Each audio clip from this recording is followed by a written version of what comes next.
രാജ്യം കണ്ട ഏറ്റവും വലിയ വിമാനാപകടമാണ്. 110 പേരുടെ മരണം സ്ഥിരീകരിച്ചിട്ടുണ്ട്. 250ഓളം ആളുകൾ വിമാനത്തിൽ ഉണ്ടായിരുന്നു എന്ന് പറയുന്നു.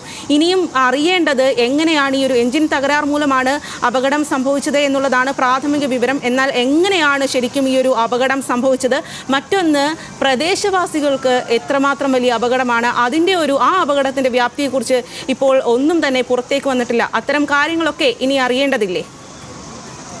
തീർച്ചയായും നമുക്കിപ്പോൾ ലഭിക്കുന്ന വിവരം അനുസരിച്ച് അഹമ്മദാബാദിലെ വിമാനത്താവളത്തിൽ നിന്ന് ടേക്ക് ഓഫ് നടക്കുന്ന 1:39 അതായത് അതിനുശേഷം 1:44 വിമാനം തകർന്നു. അതായത് ഏതാണ്ട് 5 മുതൽ 6 മിനിറ്റിനുള്ളിൽ വിമാനം തകർന്നു എന്നുള്ള വാർത്തകളാണ് ഇപ്പോൾ ഏറ്റവും ഒടുവിലായി നമുക്ക് പുറത്തു വരുന്നത്. അതായത് വിമാനം ടേക്ക് ഓഫ് ചെയ്തു, അത് വിമാനത്താവളത്തിൽ നിന്ന് ഉയർന്നു പൊന്തി, അതിനുശേഷം ഏതാണ്ട് 845 അടി ഉയരത്തിലായിരുന്നു വിമാനം ഉണ്ടായിരുന്നത്. അവിടെ നിന്നാണ്, അതായത് പൂർണ്ണമായും ഒരു പറക്കൽ എന്നതിനപ്പുറത്തേക്ക് ടേക്ക് ഓഫ് ചെയ്ത് വിമാനം പറക്കാൻ തുടങ്ങുക ആ ഒരു സാഹചര്യത്തിലാണ് വേഗത കൈവരിച്ച് മുമ്പോട്ട് പോകുന്ന സമയത്താണ് ഈ അപകടം ഉണ്ടാകുന്നത് എന്നുള്ളതാണ് ഏറ്റവും പ്രധാനപ്പെട്ട കാര്യം. ആ സമയത്ത് തന്നെ, അതായത് ഈ അപകടം പൊട്ടിത്തെറി ഉണ്ടാകുന്നതിന് 1 മിനിറ്റ് മുൻപ് തന്നെ ഈ അപായ സൂചന പൈലറ്റ് ഈ വിമാനത്തിൻ്റെ പൈലറ്റ് അത് കൺട്രോൾ റൂമിൽ നൽകിയിട്ടുണ്ട്.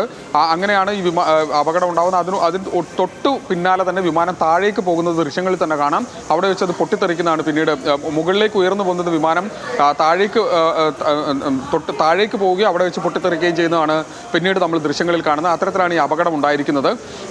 എന്താണ് യഥാർത്ഥത്തിൽ ഈ അപകടത്തിന് കാരണം? അത് ഏതെങ്കിലും തന്നെ സാങ്കേതിക തകരാർ, യന്ത്ര തകരാർ എന്നതിനപ്പുറത്തേക്ക് മറ്റെന്തെങ്കിലും പ്രശ്നങ്ങളുണ്ടോ? അത് വിമാനം താഴേക്ക് പോകാനുള്ള കാരണങ്ങൾ അടക്കമുള്ള കാര്യം ബ്ലാക്ക് ബോക്സ് പരിശോധിച്ച ശേഷമായിരിക്കും ഇക്കാര്യത്തിലൊരു വ്യക്തത ഉണ്ടാവുക. ഏതായാലും അത് ഇനി വരും ദിവസങ്ങളിലാണ് അക്കാര്യത്തിലൊരു കൃത്യത ഉണ്ടാവുക. മറ്റൊന്ന്, സ്വാതി സൂചിപ്പിച്ച പോലെ തന്നെ ഇതൊരു ജനവാസ മേഖലയിലേക്കാണ് ഈ വിമാനം തകർന്നു വീഴുന്നത്.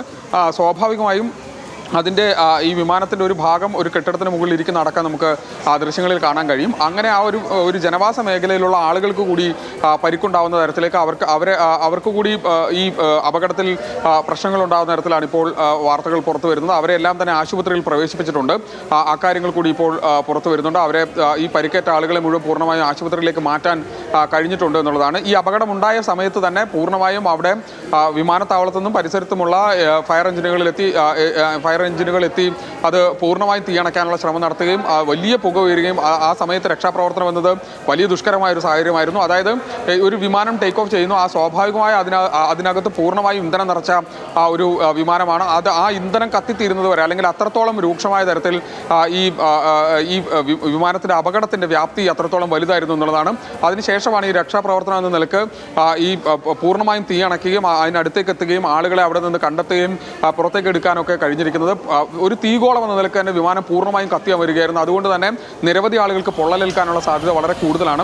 അതുകൊണ്ട് തന്നെ ആ ആളുകൾ അവരുടെയൊക്കെ ആരോഗ്യസ്ഥിതി സംബന്ധിച്ച് ഇപ്പോഴും വ്യക്തതയില്ല. അത് ഇനിയും പുറത്തു വരേണ്ട കാര്യങ്ങളാണ്. അക്കാര്യങ്ങളെല്ലാം നമുക്ക് ലഭിക്കുന്ന വിവരം അനുസരിച്ച് 242 പേർ, അതിൽ 230 യാത്രക്കാരും 12 പേരെന്ന് പറയുന്നത് ഇതിൻ്റെ ക്യാബിൻ ക്രൂവും അതോടൊപ്പം തന്നെ പൈലറ്റുമാരടക്കമുള്ള ആളുകളാണെന്നുള്ളതാണ്. 10 ക്യാബിൻ ക്രൂ അംഗങ്ങളും അതോടൊപ്പം തന്നെ 2 പൈലറ്റുമാരടക്കം അങ്ങനെ ആകെ 242 പേരാണ് ഈ വിമാനത്തിൽ ഉണ്ടായിരുന്നത് എന്നുള്ളതാണ് ഇപ്പോൾ ഏറ്റവും ഒടുവിലായി ലഭിക്കുന്ന വിവരം. ഇതിൽ എത്ര ആളുകൾ, അതിൽ തന്നെ 110 പേരുടെ മരണം ഇതുവരെ സ്ഥിരീകരിച്ചിട്ടുണ്ട്. മറ്റാളുകളുടെ ആരോഗ്യസ്ഥിതി എന്താണ്, എത്രത്തോളം രൂക്ഷമായ തരത്തിൽ അവർക്ക് പ്രശ്നങ്ങൾ ഉണ്ടായിട്ടുണ്ട് തുടങ്ങിയ കാര്യങ്ങളെക്കുറിച്ച് അറിയേണ്ടതുണ്ട്. അതോടൊപ്പം തന്നെ ഗുജറാത്തിൻ്റെ മുൻ മുഖ്യമന്ത്രി വിജയ് രൂപാണി ഈ വിമാനത്തിലുണ്ടായിരുന്നു. അദ്ദേഹത്തിൻ്റെ ആരോഗ്യസ്ഥിതി സംബന്ധിച്ചും ഇപ്പോഴും ആ കാര്യങ്ങൾ പുറത്തു വരേണ്ടതാണ്. അതോടൊപ്പം മറ്റൊരു കാര്യം, മലയാളിയായിട്ടുള്ള ഒരു ക്യാബിൻ ക്രൂ ഈ വിമാനത്തിലുണ്ടായിരുന്നു എന്നുള്ള വാർത്തകളാണ് പുറത്തു വരുന്നത്. അവരെ സംബന്ധിച്ച് അവരുടെ അവസ്ഥ എന്താണ് എന്ന കാര്യത്തെക്കുറിച്ചും ഒരു വ്യക്തത വരേണ്ടതുണ്ട്. അവർ പത്തനംതിട്ട സ്വദേശിയാണെന്ന് തുടങ്ങിയ വാർത്തകൾ ഇപ്പോൾ പുറത്തു വരുന്നുണ്ട്. അതിലൊന്നും വ്യക്തത ഇതുവരെയും വന്നിട്ടില്ല. അക്കാര്യത്തിൽ കൂടി ഒരു വ്യക്തത വരേണ്ടതുണ്ട്. അക്കാര്യം കൂടി ഇപ്പോൾ ഒരു മലയാളി കൂടി ഇതിലുണ്ട് എന്നറിയുന്നതുകൊണ്ടാണ് അത്തരത്തിലുള്ള വാർത്തകൾ കൂടി ഈ കാര്യത്തിൽ ഉണ്ടാകുന്നത്.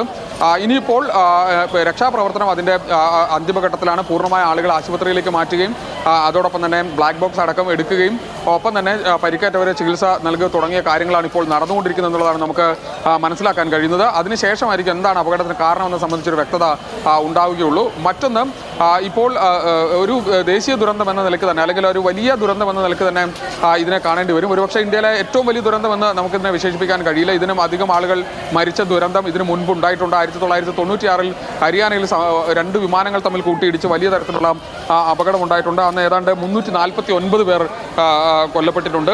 അത് ഹരിയാനയിലെ ജാർഗി ദാദ്രി എന്ന ഗ്രാമത്തിലായിരുന്നു. അവിടെ വെച്ചായിരുന്നു ഈ അപകടം നടന്നത്. സൗദി അറേബ്യൻ എയർലൈൻസ് വിമാനവും അതോടൊപ്പം തന്നെ കസാഖിസ്ഥാൻ വിമാനവും തമ്മിൽ കൂട്ടിയിടിച്ചുണ്ടായ വലിയ അപകടമാണ്. അന്ന് ഏതാണ്ട് 349 പേർ കൊല്ലപ്പെട്ടിട്ടുണ്ട്. അത് ഏതാണ്ട് 30 വർഷങ്ങൾക്ക് മുമ്പാണ്, 30-31 വർഷങ്ങൾക്ക് മുമ്പുള്ള അപകടമാണ്. അന്ന് ഏതാണ്ട് 349 പേർ മരിച്ചിരുന്നു. അതിനുശേഷമുള്ള ഒരു അപകടം എന്ന നിലയിലായിരിക്കും ഒരു പക്ഷേ ഇതിനെ കാണുക.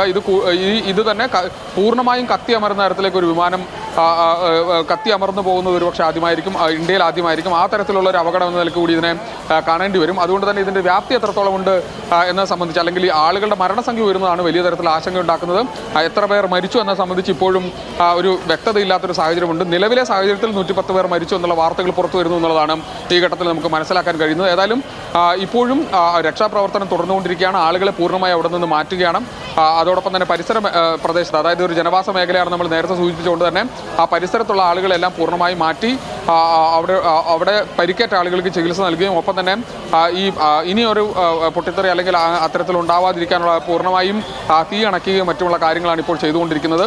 നമുക്ക് ഇപ്പോൾ ദൃശ്യങ്ങളിൽ കാണാം, കൂറ്റൻ കെട്ടിടങ്ങൾക്ക് നടുവിലേക്കാണ് ഈ വിമാനം തകർന്ന് വീണിരിക്കുന്നത്. മരങ്ങളടക്കം പൂർണ്ണമായും തകർന്ന നിലയിൽ അത്രത്തോളം വലിയൊരു ആഘാതത്തിലാണ് ഈ വീഴ്ച ഉണ്ടായിരിക്കുന്നത്. അതുകൊണ്ട് തന്നെ പൂർണ്ണമായും ആ മേഖല മുഴുവൻ കത്തി അമരുന്ന തരത്തിലേക്ക് കാര്യങ്ങൾ മാറിയിട്ടുണ്ട്. അതുകൊണ്ട് തന്നെ അവിടെയുള്ള ആളുകൾക്ക്, അല്ലെങ്കിൽ ആ സമയത്ത് ആ വീടുകളിലോ അല്ലെങ്കിൽ ജനവാസ മേഖല ആയതുകൊണ്ട് തന്നെ മറ്റാളുകൾക്കോ ഏതെങ്കിലും തരത്തിലുള്ള പ്രശ്നങ്ങൾ ഉണ്ടായതിനെ സംബന്ധിച്ച് ഇനിയും വ്യക്തത വരേണ്ടതുണ്ട്. അവരെ എത്രത്തോളം വലിയ പരിക്കുകൾ അവർക്കുണ്ട് എന്നുള്ള കാര്യത്തിലും ഇപ്പോൾ അവരെല്ലാം ചികിത്സയിലാണ്.